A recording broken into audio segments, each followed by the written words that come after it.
Hi, everybody.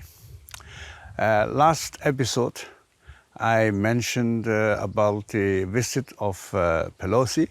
I was pretty sure that she would go, although at that time most people were still speculating whether she goes or not go, because the Chinese Communist regime made a lot of threats, such as if she go, we certainly will not be just watching. Our military are ready for efficient action to stop Pelosi to go to Taiwan. And the Global Times former chief editor even said that our People's Liberation Army may even shoot the plane of Pelosi down.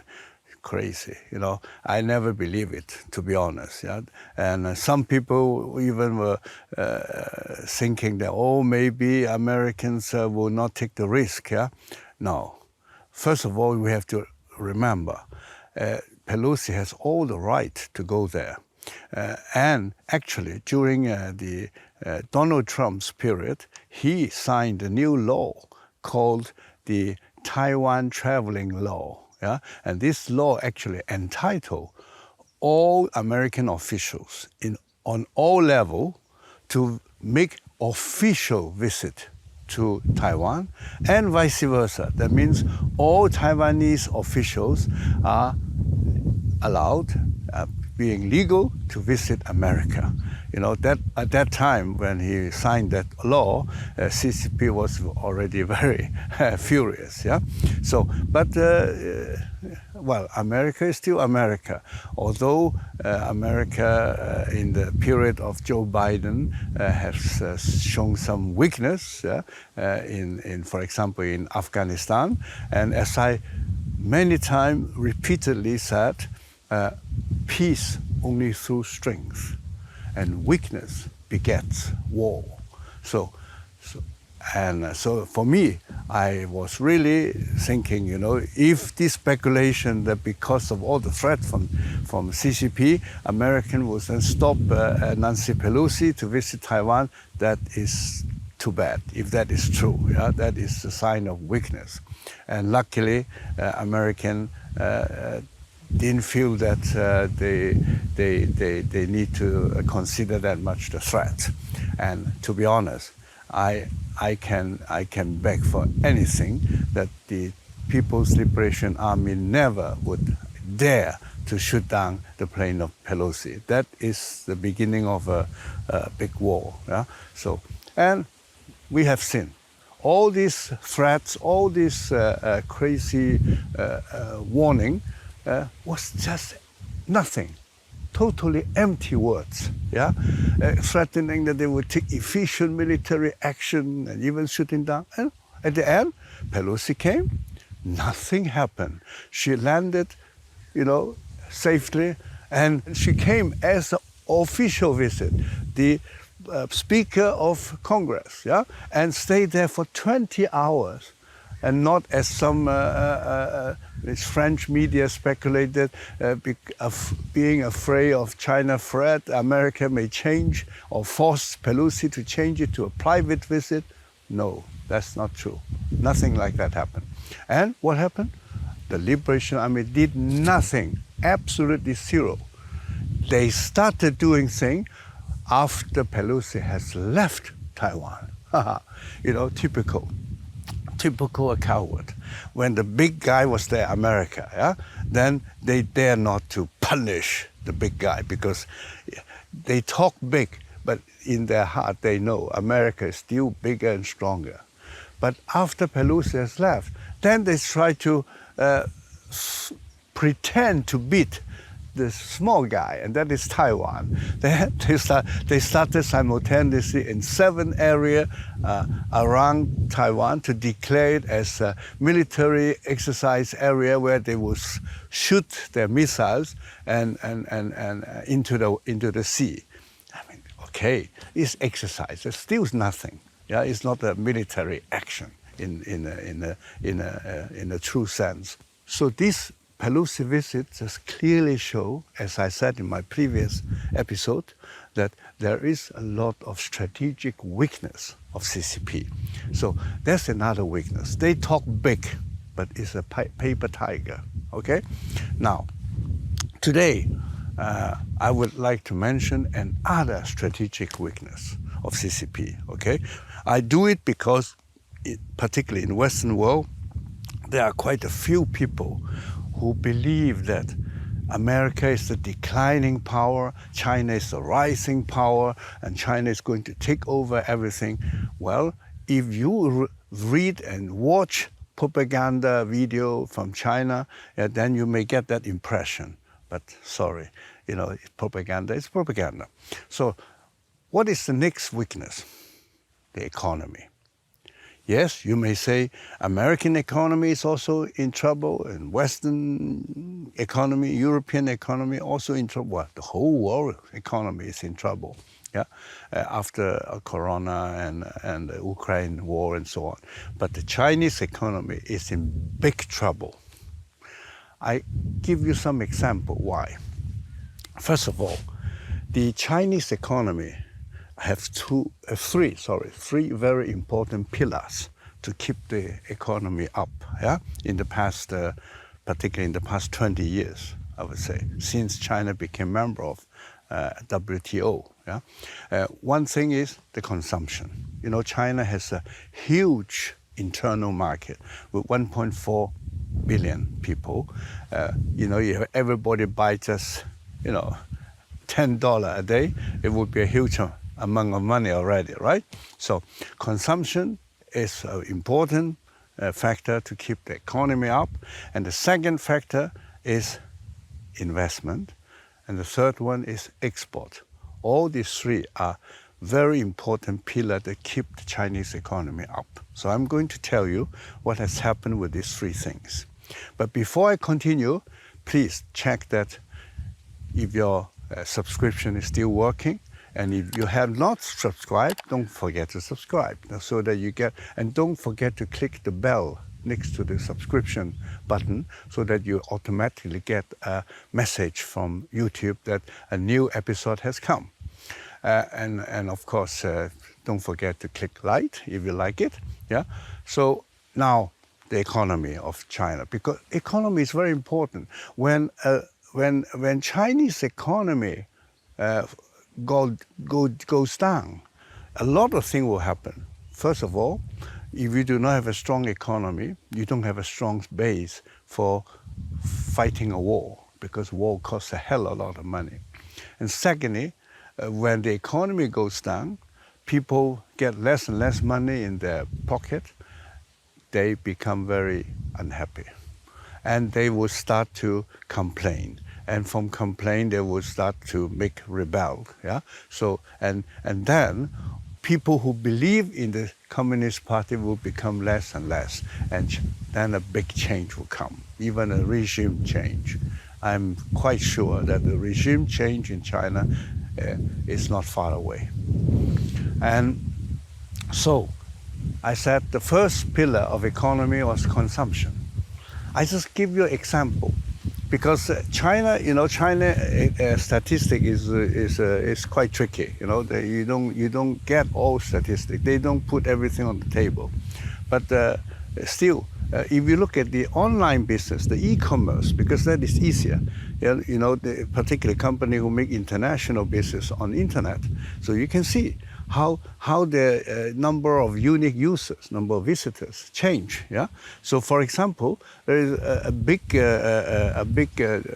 website selling travels, helping people to book hotels, to buy tickets, and many other things, even book a taxi and so on. And this website called Didi, ddglobal.com, and the website has, the number of visitors has reduced from 45 million a month to 10 million. It's a huge drop. It's a loss of 77% of visitors, which may mean 77% of the revenue, right? So that's a huge drop, almost like a free fall. And they are not alone. You have, for example, the other one called, I think, trip.com, yeah? Another big Chinese online travel website company. And they dropped from 26 million down to 6 million. Also a huge drop. One of the biggest new estate developer, you may have heard about this company called the Evergrande, yeah? One of the biggest real estate developer in China. And they are in big trouble. And their debt is something like 2,000 billion Chinese yuan. 2,000 billion Chinese yuan is $260 billion. Yeah? So it's a huge debt. And there is no sight of a solution, okay? And a lot of real estate companies are in big trouble because people cannot pay their credit back. You know, they have all their house and whatever, yeah? A lot of things happen. I know that there are something like 40 million people who do not afford to pay the credit back for their house or apartment they have ordered or they have bought. And the bank has taken 10 million such real estate object back, you know, repossessed the objects. So this is terrible.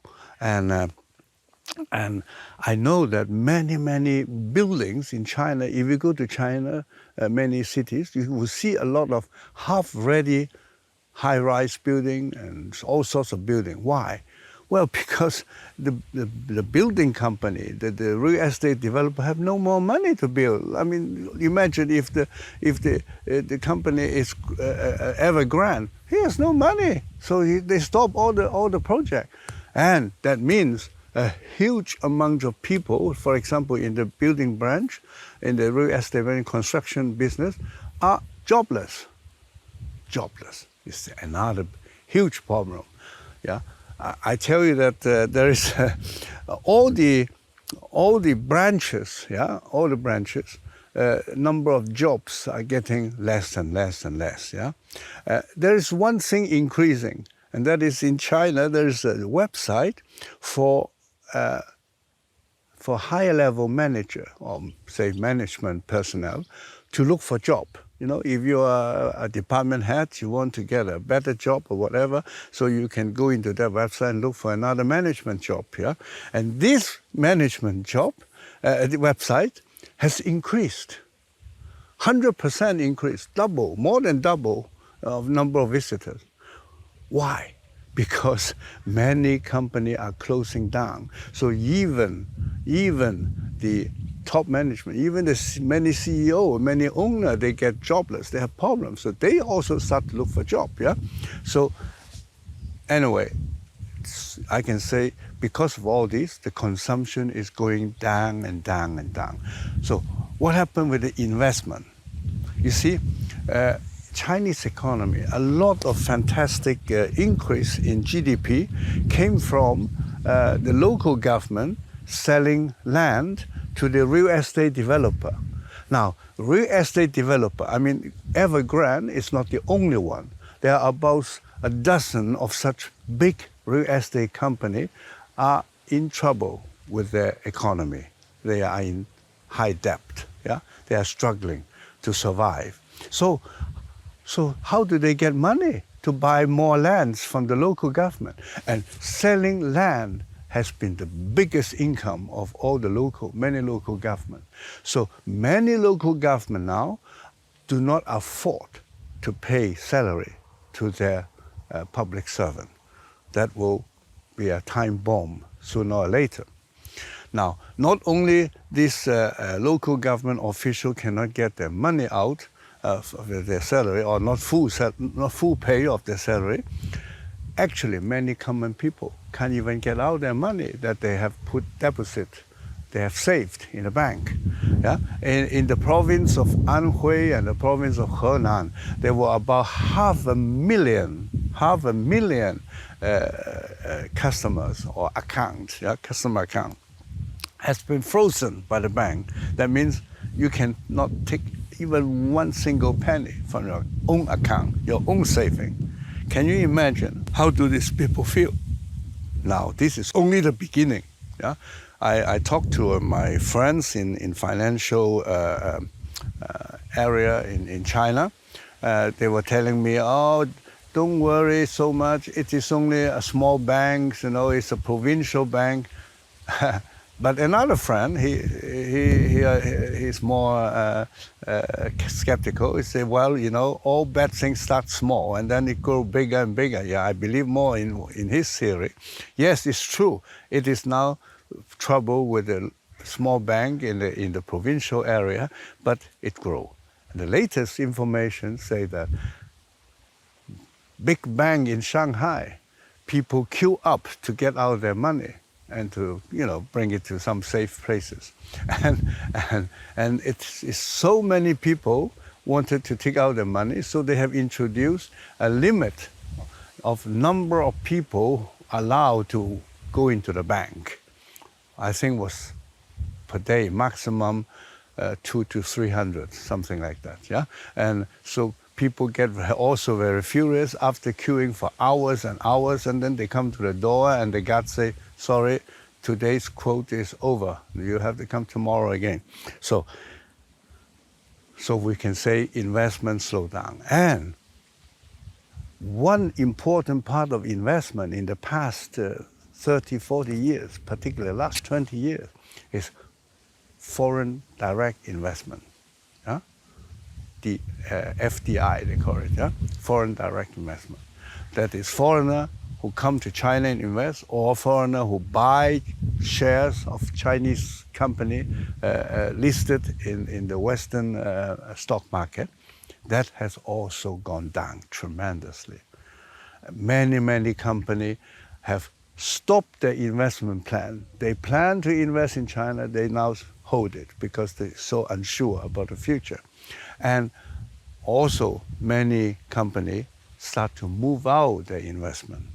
The pioneer in this area is actually a Japanese company, because the late Prime Minister Abe, the one who was assassinated, yeah, he was the first, you know, important person in the free world who openly told Japanese company, be careful, Chinese economy is going down. China has an aggressive politics, yeah? He doesn't say it exactly like this, but everybody understands what he means. China is a threat, so move out your investment from China as soon as possible. You see, he was clever, he knew that.